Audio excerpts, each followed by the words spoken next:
Hi everyone, I am coming to you with another video. This is part 3 of the Bible in a nutshell, showing how the entire Bible is about bloodlines.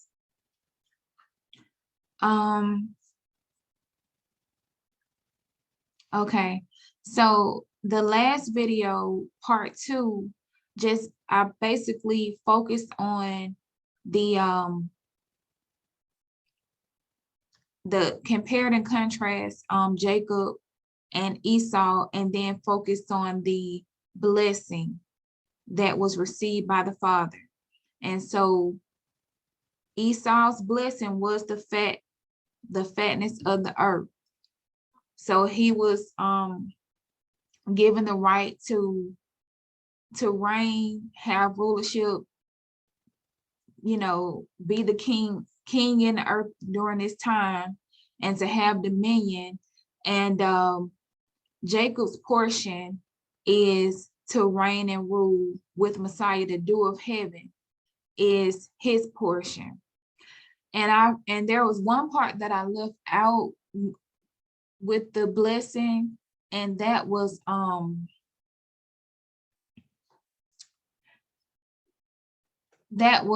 when the father said, you're going to, your brother's going to have rule over you, but you will break the yoke off your neck.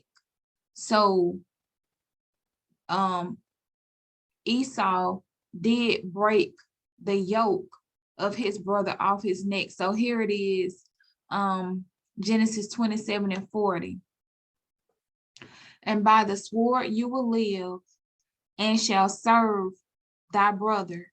And it shall come to pass that when you shall have the dominion, that you shall break his yoke from off thy neck. So Jacob, the seed or the line of King David, King Solomon, who was given the rulership in the earth, his brother Esau, which is Rome, has broken the yoke off their neck, and they have actually subdued Jacob by coming to this land. They knew exactly who was here and who they were looking for when they came against the natives that were here.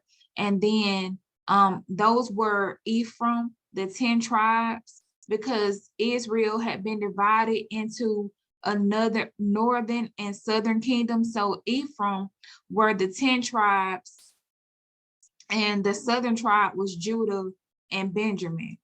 And so they actually came to this land warring against the 10 lost tribes.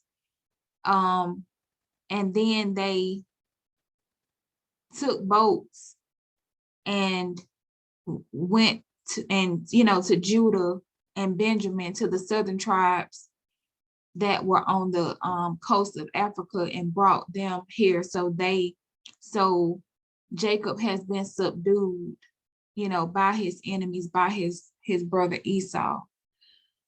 Okay. I'm going to go back to Genesis 1 and start around the 26th verse. This is when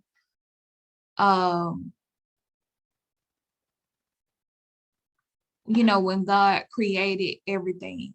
So we're going to go, verse 126. It says, and God said, let us make man in our image, after our likeness, and let them have dominion over the fish of the sea, and over the fowls of the air, and over the cattle, and over all the earth, and over every creeping thing that creeps upon the earth. So God created man in his own image. In the image of God, he created him. Male and female, he created them, meaning man. So in verse 28, God blesses man. He gives them the earth, and he tells them to be fruitful, multiply, subdue the earth, have dominion, have dominion over everything that moves upon the earth. So he's giving them at this point their jobs in the earth. Okay. So, and then he sits back and he lays hold of everything that he had made and said it was good. Now, this all took place on the 6th day, because he took made man on the 6th day, and then he rested on the 7th. But let's go to Genesis 2:7. Genesis 2:7, it starts off discussing everything that was in the earth, and that there was no man to till the ground. And then it says, and the Lord formed man from the dust of the ground and breathed into his nostrils the breath of life, and man became a living soul. Then it starts talking about the Garden of Eden. But what I want to focus on is that man was actually, when God said in Genesis, let us create man in our own image and likeness, he actually was having a conversation with man, giving him his job in the earth, and explaining to him what he is to carry out. He was giving him his purpose in the earth. And then Genesis 2:7, he formed man from mud. He took mud, moist soil, moist clay. Adam's name literally means clay or red clay. He took clay, formed it into the shape of a man, and breathed into it, and man became a living soul. Because man, we are 3-part beings. We are spirits that are housed in bodies, and we possess a soul. So man was created in the spirit realm, and God had this conversation with him and told him what his assignment was in the earth. And then the earth needed someone to till the ground. Man could not fulfill his assignment without a body. So now he forms man from the dust of the ground and breathes into him, and man, now he comes alive, and he's a living soul, and now he can carry out what Ahayah has already predestined him to do. So, and if we go to Jeremiah 1:5,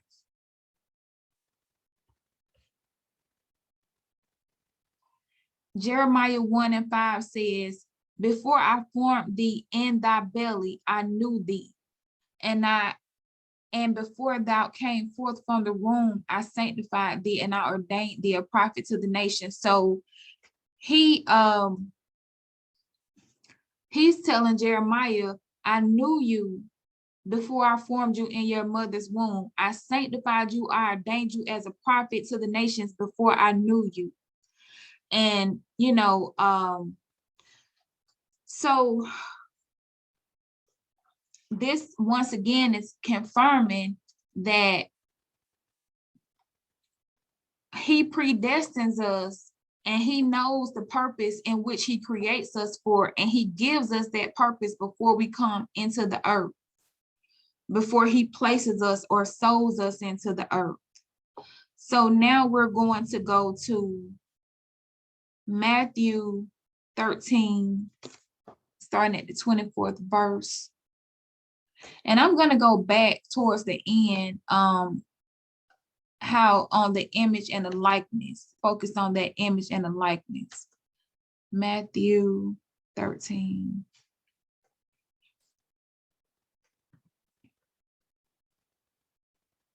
Okay, so this is the parable of the weeds. I'll just read this, starting at the 24th verse.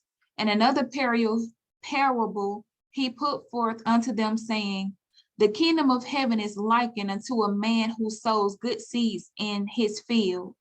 But while men slept, his enemy came and sowed tares amongst the wheat and went his way.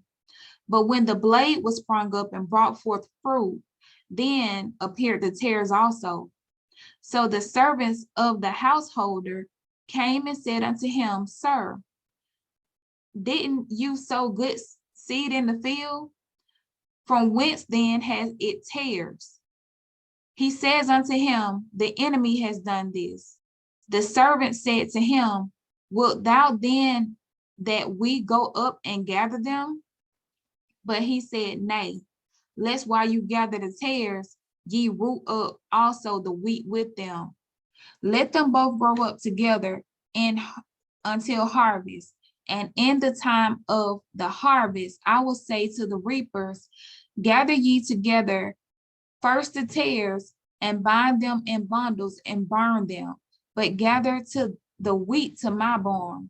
So basically in this verse, the most Yasha is saying here that the kingdom is like a man who sows good seed in the field. So he's talking about his seed being sowed into the field and the enemy coming in sowing tares amongst the field also, and then going on his way or running and hiding. When the reapers came to him, they said, well, then you gather good seeds in the field, do you want us to go, and we see that weeds are coming up in the field as well, do you want us to gather them up? But he says, nay, no, let them grow up together, because you will, in attempting on sowing the tares, you will, in attempt of reaping or gathering the tares, you can harm the wheat and gather the wheat also. So I'm going to let them grow up together, and then during harvest time, we'll separate them and the wheat will go into my barn. So now we're going to go down to verse 36, where he explains the parable of the weeds. So what he did was they sent once the multitude was sent away. I'll just start reading here. And when Yasha sent the multitude away and went into the house, and his disciples came to him saying, declare to us the parable of the tares in the field. So they've come to him saying, explain to us, that parable that you gave when the multitude was here about the tares in the field. Y'all, it can't get any clearer than this. He is so good. So he answered and said unto them, he that soweth the good seed is the Son of Man. So he's saying me. He that sows the good seed in the field is me. The field is the world, and the good seed are the children of the kingdom, but the tares are the children of the wicked one. The enemy that sowed them is the devil. The harvest is the end of the world, and the reapers are the angels. So this is back in Revelations. Remember when the angels are at the four corners of the world, and they say that the harvest is ready, and then they were told, don't touch anyone till all the seals are put on the 12 tribes foreheads, 12,000 from each tribe. So that's what this verse is talking about. Therefore, the tares are gathered and burnt in the fire. So shall it be at the end of the world. So the tares, which are the weeds that the enemy sowed in the earth, they will be gathered and burnt in the fire. The Son of Man shall send forth his angels, and they shall gather out of his kingdom all the things that offend, and all of them that do iniquity.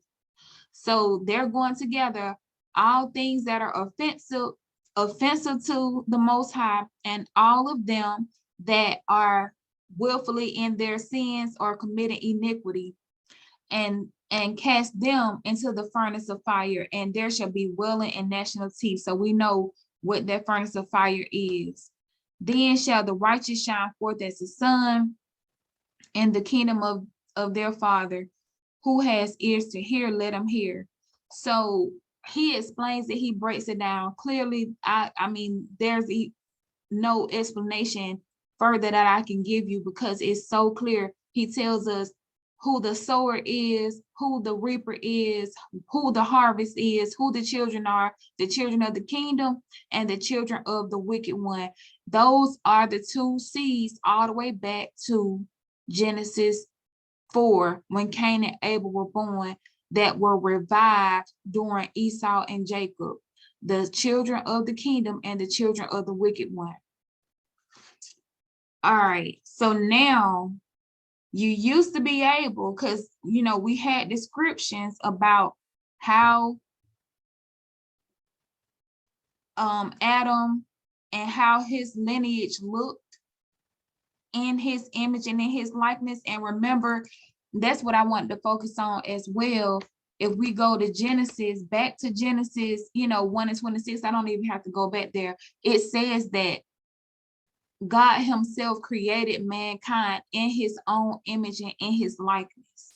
So, and so the line of Adam is in the image and in the likeness of the Creator. And let's prove that, because a lot of people say, well, no, he's a spirit, he don't have a color, or he doesn't have a body or stuff like that. But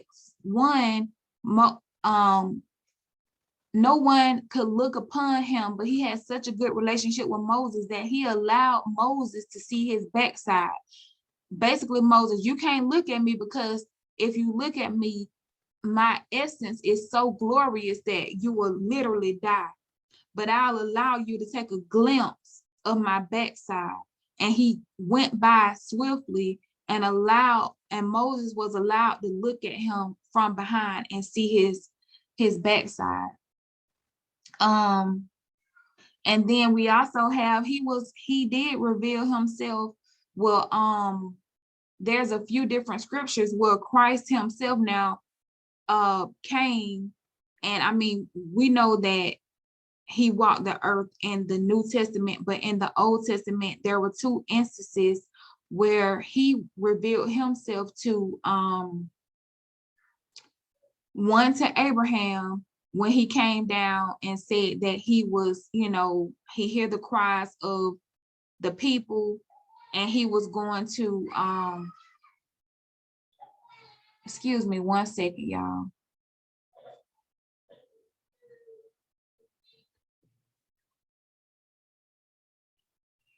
Okay, sorry about that, you all. I had to go check on my grandson to see what was going on. But all right, so we go back to Genesis 1:27. It says here, so God created man in his own image. So Adam was literally created in the image of the Most High himself. So he does have an image, okay? And then that's why too, when we go to Genesis 5, it says here, this is the book of the generations of Adam. In the day that God created man, in the likeness of God made he him. And then once again, it says that Adam begot a son in his own image and in his own likeness. So the Most High, Ahayah, created mankind in his own image, and the children of Seth and Abraham, Isaac, and Jacob were in the image of their father Adam, who was in the image of God. Cain is not in his image. Esau is not in his image. I did another video called Color in the Bible, pulling out various scriptures that called them black, that they described them as being black as the ground with woolly hair and stuff like that, or various ancestors being mistaken as Ethiopians, or when the king was after Christ at his birth, and he was told to, the parents were told to take him to Egypt and you know, hide out amongst the people. So I'm sorry, they were mistaken for Egyptians. I think I said Ethiopians, but they, you know, um Moses was mistaken for an Egyptian, Paul was mistaken for an Egyptian. The Most High went to hide out in Egypt during his birth. So these were dark people that can blend in. So I'm going to go to Daniel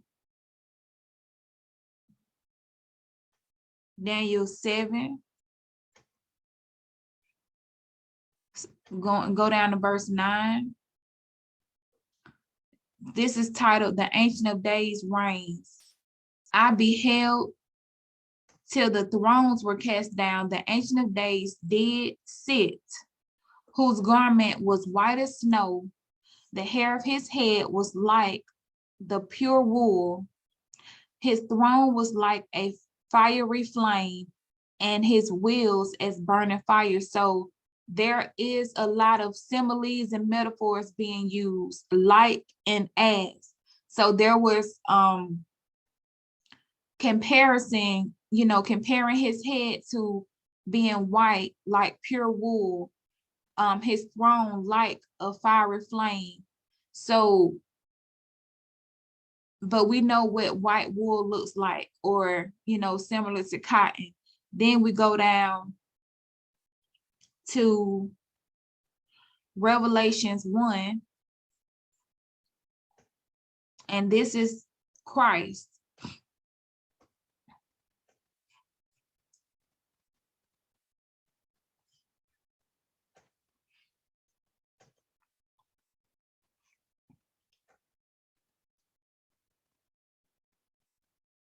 Christ appears to John and he says, well, it says here, I am the Alpha and the Omega, but he actually says, I am the Aleph and the Tav, the first and the last.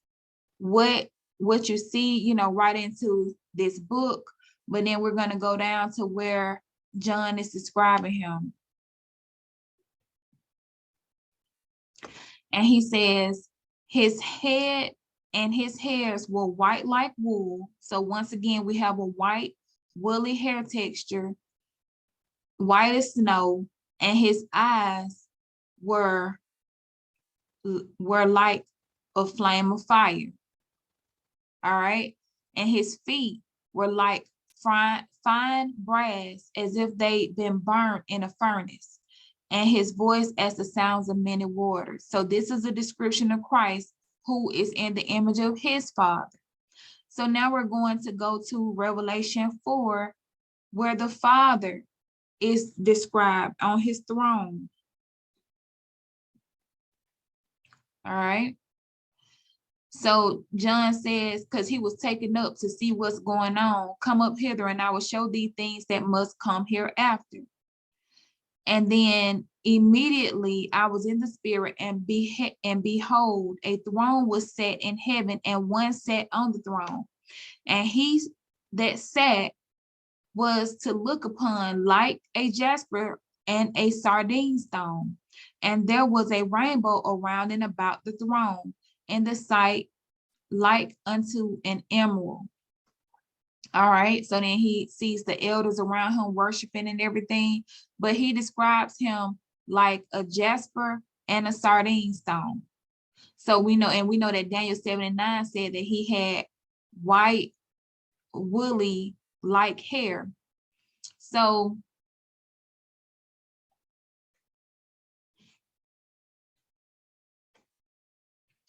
this is a sardine stone.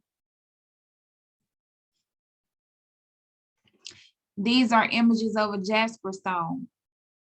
So this is what, when I Googled jasper stones and sardine stones, it's from anywhere to, from a light copper, like a copper penny, all the way to a very dark brown, almost black. Like when a copper penny is really old and it tarnishes and gets really dark and black.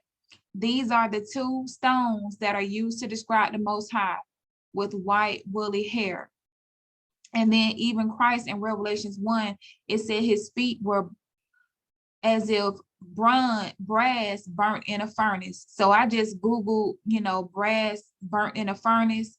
Here's about that color or complexion and the white woolly hair compared to the image that we were given. And also here is a brass vessel that had been burnt in a furnace. Okay. So there is a actual look of, there was an actual look of the Most High. And see, we have to realize that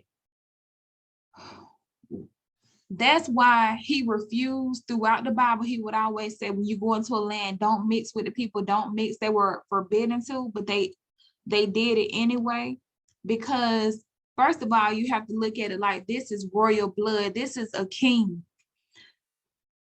Royalty cannot mix with Gentiles or people that are not of royal bloodline, because the king wants to keep his line pure.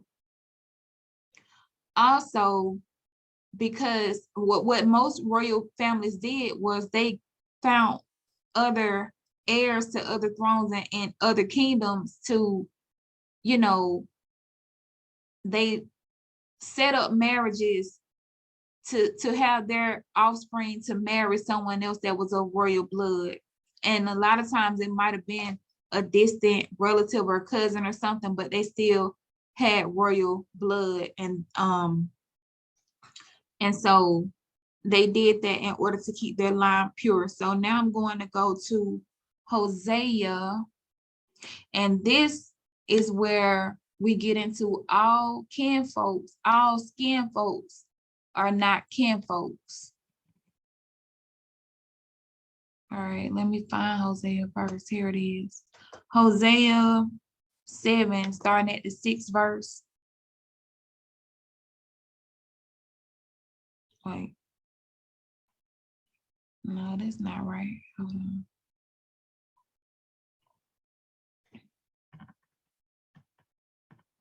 Okay, 7 and 8, I'm sorry.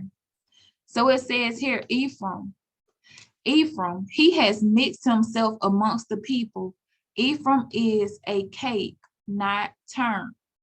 So this is saying that although, they were forbidden to mix. Now, Ephraim is the 10 tribes.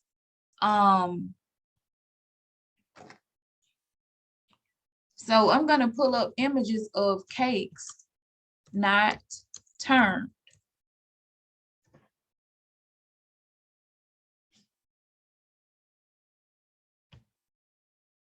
And we're going to see how is the Bible describing the 10 tribes.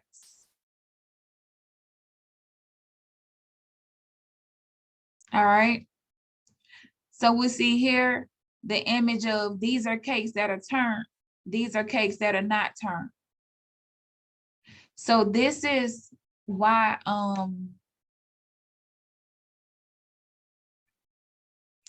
we don't know who is who now. And that's why, like Messiah said, the angels are going to have to sow and reap or whatnot, because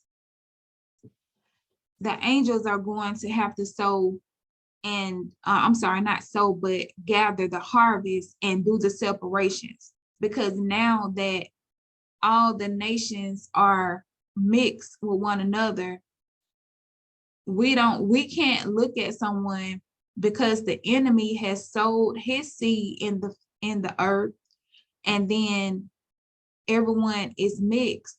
The angels really know whose bloodline is who now, because now you have the bloodline of the enemy that has mixed with the nations that looks like the other people, and then you have the bloodline of Yasharel or Israel that have mixed as well. And so they're lighter in all colors and skin complexions and hair textures or whatnot.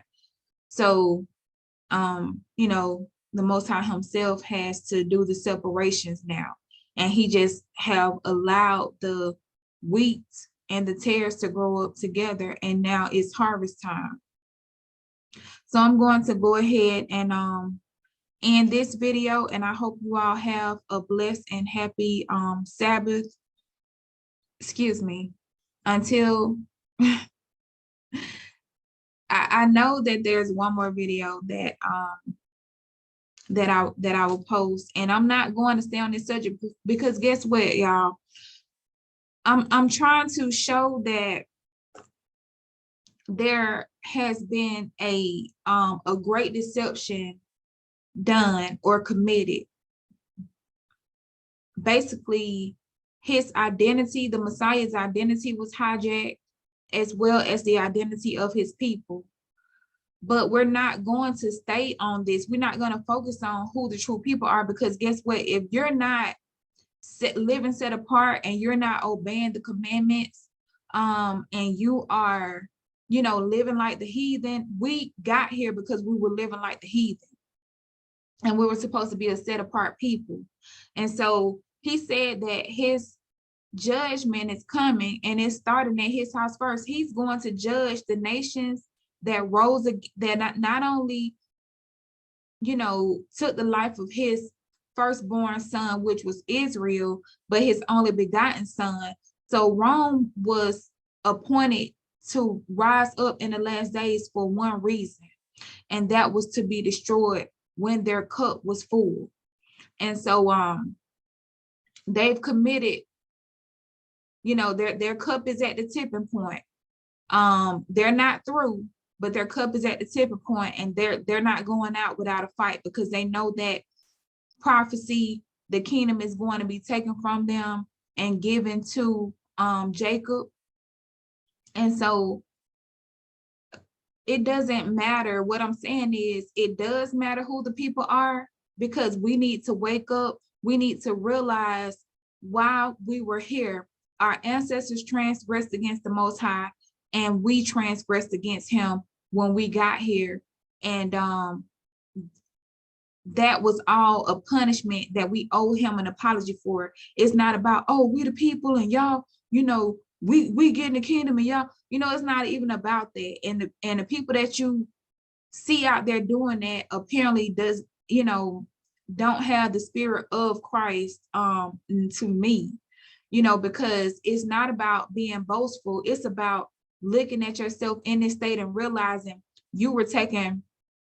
Some of us were already here because they categorize Native American Indians that were dark and looked like Negroes, as well as the Judeans that they brought by boat. They categorize everyone under Negro. So you don't know who is who. And he does. He has to gather his sheep from the four corners of the world in which they were scattered. But we have to humble ourselves and repent and pray that we, you know, find favor with him when he does come to judge. So like I said, I have one more video, and I think that video is going to be on, you know, who the people are that stole the identity of Yasharel, who are in the land claiming to be them. And then after that, I will see. But you all have a blessed, once again, a happy Sabbath, and I will talk to you soon, prayerfully.